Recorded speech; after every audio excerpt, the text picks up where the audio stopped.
السلام علیکم ورحمۃ اللہ وبرکاتہ۔ میرے محترم بھائیو، دوستو، ماؤں بہنوں، آج میں نے آپ کو نبی کریم صلی اللہ علیہ وسلم کی جو قربانی ہے اس کے بارے میں بیان کرنا ہے کہ آپ علیہ الصلوۃ والسلام قربانی کرنے میں کون سا جانور ذبح کیا کرتے تھے اور آپ کتنی قربانیاں کیا کرتے تھے، اور نبی کریم صلی اللہ علیہ وسلم کو قربانی کرنے میں کون سا جانور پسند تھا اور آپ کون سا جانور لیا کرتے تھے، اور کیا آپ اپنی دو قربانیاں کیا کرتے تھے، کیا اپنی ایک قربانی اپنی طرف سے اور ایک اپنی امت کی طرف سے کیا کرتے تھے۔ تو آج میں نے آپ کو حدیث پاک کی روشنی میں بیان کرنا ہے۔ تو بیان کرنے سے پہلے آپ کو ایک چھوٹی سی درخواست کی جائے گی، اگر چینل کے اوپر آپ نئے ہیں تو اسے ضرور سبسکرائب کیجئے اور بیل آئیکن کو پریس کیجئے تاکہ آپ تک جو ہے ہر ویڈیو ٹائم ٹو ٹائم پہنچتی رہے۔ اب چلتے ہیں اپنے ٹاپک کی طرف کہ آپ علیہ السلام کو کون سا جانور پسند تھا، آپ کیسے قربانی فرمایا کرتے تھے۔ حدیث پاک میں آتا ہے، بسم اللہ الرحمن الرحیم، عن ابی ہریرہ رضی اللہ تعالی عنہ، حضرت ابو ہریرہ رضی اللہ تعالی عنہ سے روایت ہے کہ ان رسول اللہ صلی اللہ علیہ وسلم، بے شک نبی کریم صلی اللہ علیہ وسلم، کانا تھے، اذا ارادہ جس وقت ارادہ کرتے، ان یضحیہ کہ جو قربانی کریں، اشترا آپ خریدتے تھے، کبشینی دو دمبے، عظیمینی دونوں بڑے،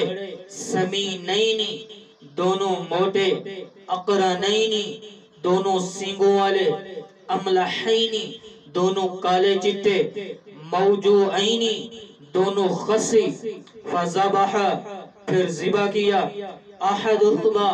ایک ان دونوں دمبوں میں سے ایک دمبے کو ذبح کیا، ان امتہ اپنی امت کی طرف سے، لیمن واسطے اس شخص کے، شہید للہ بالتوحید جو اللہ کی جو ہے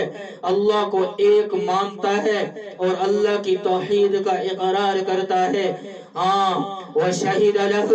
اور گواہی دیتا ہے اس اللہ کے پاک پیغمبر کی، بالبلاغی جو احکامات آپ کو دے کر بھیجا گیا، وذبح آخر اور ذبح کیا دوسرے جانور کو، ام محمد وان آل محمد صلی اللہ علیہ وسلم، اور دوسرا دمبا جو ہے وہ آپ اپنی آل اور اپنی طرف سے قربانی فرمایا کرتے تھے۔ حضرت ابو ہریرہ رضی اللہ تعالی عنہ سے روایت ہے کہ اللہ کے رسول جناب رسول اللہ صلی اللہ علیہ وسلم جب قربانی کا ارادہ فرماتے تو دو بڑے موٹے سین دار سفید سیاہ رنگ یعنی کالے چٹے اور خصی مینڈے خریدتے تھے، اور ان میں سے ایک مینڈا جو ہے اپنی امت کے ان افراد کی طرف سے ذبح کرتے تھے جو اللہ کے ایک ہونے کی جو ہے دعوت دیتا ہے، اللہ کو ایک مانتا ہے اور مشرک نہیں ہے، اللہ کا پجاری ہے، غیر اللہ کا پجاری نہیں ہے، اللہ کی توحید کا پرچار کرتا ہے، اللہ کو ایک مانتا ہے اور سارا نفع نقصان جو ہے وہ اللہ کی طرف مانتا ہے، اور دوسرا جناب رسول اللہ صلی اللہ علیہ وسلم کو جو اللہ پاک نے احکامات دیے اس کی وہ شہادت دیتا ہے، اور ایک دمبا اس کے لیے کیا جاتا تھا، اس آپ کے امتی کے لیے، اور دوسرا جو تھا وہ آپ علیہ السلام اپنے لیے اور اپنی اولاد کے لیے ذبح فرمایا کرتے تھے۔ تو یہ نبی کریم صلی اللہ علیہ وسلم کی ہمارے پیارے آقا محمد مصطفیٰ صلی اللہ علیہ وسلم کی قربانی ہے۔